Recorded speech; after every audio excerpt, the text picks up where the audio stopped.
أعوذ بالله من الشيطان الرجيم. بسم الله الرحمن الرحيم. واذكر في الكتاب مريم إذ انتبذت من أهلها مكانا شرقيا.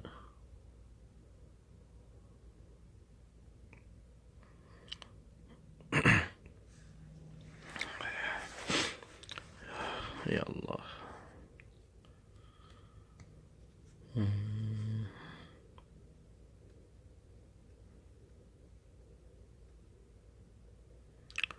وعليكم السلام ورحمة الله وبركاته.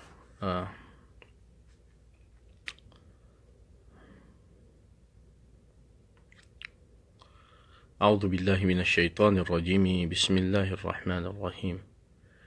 الحمد لله وكفى وصلاة وسلام على عباده الذين اصطفى وعلى آله وصحبه وسلم تسليما كثيرا. أما بعد. وبولينك يخن إسلام. السلام عليكم ورحمة الله وبركاته.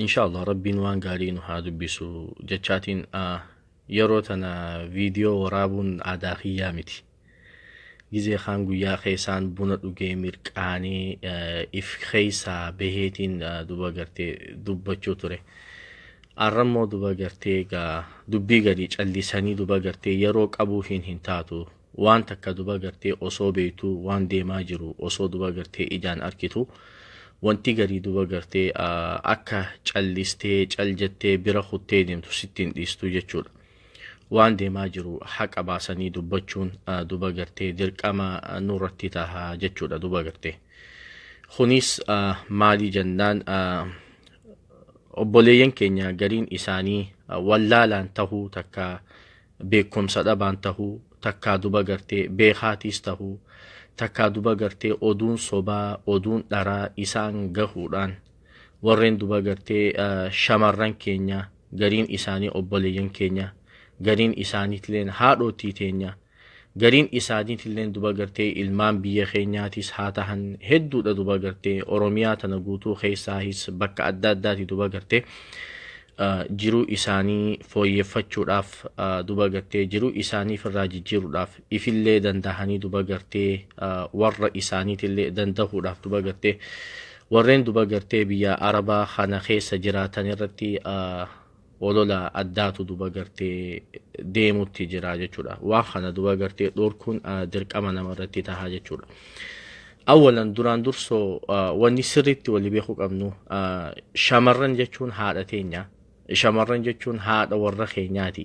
Shamarran jechuun obboleeyyan keenyaa jechuudha. Isaan kun waan sadeen kana ala hin bahan. Shamarran jechuun takka haadha teeti. Takka duba gartee obboleetii teeti. Takka haadha warra keetiiti. xiqqashoo duba gartee qooda rabbiin subhaanahu wa ta'aalaa isaaniif kaaye dubbachuun illeen bakka islaamummaan tun isaaniif kennite beekulleen sadarkaa duba gartee isaan islaamummaa tana keessatti qaban hubachuun illeen hedduu barbaachisaadha. Wallaahi awwalan ani shamarran keenya gammachiisuun barbaada. Haawwan keenya obboleeyyan keenya akka islaamummaan isin kabajjetti akka islaamummaan mirga keessan eeydetti akka islaamummaan sadarkaa teessan ol fuutetti amantiin takkaahuu duba gartee sadarkaa teessan ol isin hin fuune akka islaamummaan isin kabajjetti amantiin takka isin hin kabajne duba gartee kana duba gartee hubachuu qabdan. waan biraa bira kutee rabbiin subhaanahu wa ta'aalaa qur'aana kana yoo addabantee ilaalte suuraa 114 keessaa takka suuratun nisaa jechuun beekamti. suuraa shamarranii suuratun rijaal hin arkitu qur'aana keessatti suuratun nisaa je'eeti rabbiin subhaanahu wa ta'aalaa qur'aana illee duba gartee suuraa takka guutuu suuraa guddoo takka maqaa keessaniin isiniif moggaase jechuu. arabni maal ja'a duba gartee ما أكرم النساء إلا الكريم. شمرن نمني خبجو هنجرو نما خبجاك أبو مليجي. وما أهانها إلا اللئيم.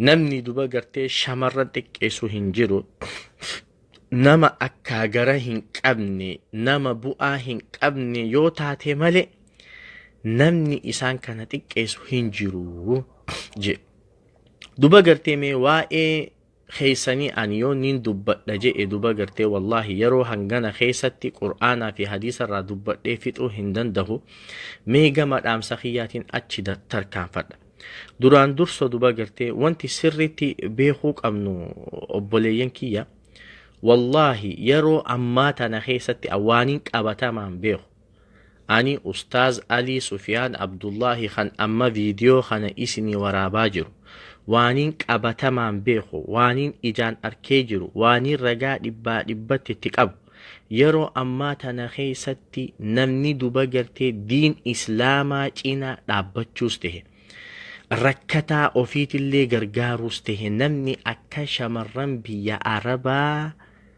qooda guddaa shoora guddaa taphachaa jiru hin jiru kuni duba gartee sirriitti beekamuu qaba duba gartee dhugaa jiru waliif haayanii deemuun bareeda maaltu jecha kana si dubbise maalirra dhaabbattee akkana jettee kannaan jettu yoo taate wallahi ani idduu takka guruppii wassaappii hedduu keessaan ture duba gartee shamarran meeqaan beeka asittis duba gartee madrasaa jaarii asittis sadaqatti asitti yataamaa gargaaran khobatti achi bahanii asitti duba gartee aalima tokko gargaaran guruppii taan keessatti aalima tokkoof khobatti kitaaba walitti qabanii duba gartee erganiif guruppii taanitti duba gartee madrasaa faa jaaran guruppii taanitti masjida faa jaaran guruppii taanitti dadhabaa gargaaran ummanni kun laali wanti isaan dalaganii arkatanuu waan xiqqa akka waan rabbiin subhaanahu wa ta'ala wallahi barakaa keessa kaayeefiti wanti isaan hojjetanii arkatanuu waan xiqqaadha akkasuma wajjiin bakka meeqa sadaqatan akkasii wajjiin warri isaaniitiis isaan eeggata haatiisii abbaan isii gariin obboleeyyansii tan gargaaru jirtu jira wallahi kana hunda godhaa duba gartee masjida asii gargaaraa asii yataamaaf madrasaa jaaraa asii duba gartee mana barnootaa jaaraa asii aalima gargaaraa asii rakkataa gargaaraa asii duba gartee khayrii adda addaatiif sadaqachaa akkasuma wajjiinu ammallee warra isaanii gargaara wallahi ani waan biraa waaniin jedhu hin qabu rabbiin kiyya subhaanahu wa ta'ala danda'aadha humna teessan keessa barakaa isiniif haa kaayu kana qofaa miti garii shamarranii tan duba gartee osoo waa takka diinaa kanarraa hin beekne biyyaa baatee tan yeroo ammaa qur'aana soddomman qaraatee khattamtee fixxee tan kitaaba hadiisaa adda addaa barachaa jirtu hanga hin qabdu feesbuuka kana gubbatti duba gartee warreen yeroo ammaan tana da'waa adda addaa facaasuudhaan dhaamsa babbareedaa dabarsuudhaan duba gartee gaaritti nama ajajanii hamturraa nama dhoorkuudhaan duba gartee waan babbareedduu adda addaa hojjechuudhaan barreessuudhaan shoora addaa namni taphachaa jiru shamarran keenya kanneen duba gartee biyya arabaa keessatti argaman moo dirqama akka keenya laayivii bahanii viidiyoo waraabuu qabanii yoo kan jettan taate tana shari'aatu isaan dhorka duba gartee rabbiin hayaa isaaniif kenne rabbiin kabajaa isaaniif kenne rabbiin uumamaan duba gartee sadarkaa isaanii isaan ol kaase wallahi feesbuuka kana gubbatti nam meeqaa wajjiin saahibummaa qaba dhugaa jiru waliif himanii deemuun bareeda obboleeyyan kiyya nam meeqaan tamii fi meeqaa wajjiin saahibummaa qaba kan duba gartee khayrii adda addaa warra wajjiin hojjannu khayrii adda addaa da'waa adda addaa warra wajjiin goonu duba gartee dhaamsa babbareedaa hawaasaaf warra waliin dabarsinu kaniin maqaa isaanii beekuu fi kaniin hin beeknillee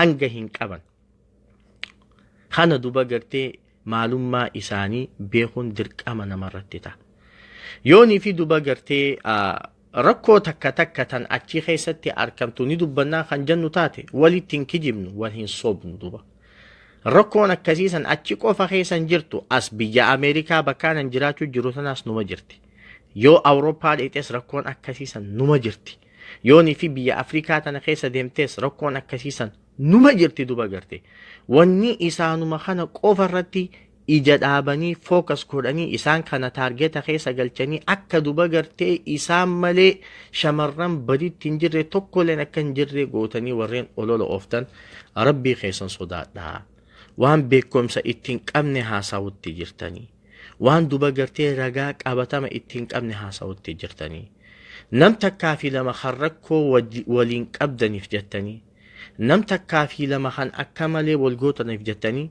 shamarran walii galatti fuutanii duba gartee maqaa hin xureessinaa rakkoon akka isin odeessitanii sani achi qoftii hin jirtu. As Ameerikaa tana keessaas numa jirti irraan deebi'a. Haqa jiru waliif himanii deemuun bareeda. Ameerikaa tana keessaas numa jirti. Awurooppaa keessaas numa jirti. Bakka hedduudha jirti jechuu duba gartee rakkoon akkasii. Kanaaf duba gartee rakkoo xixiqqoo akkasii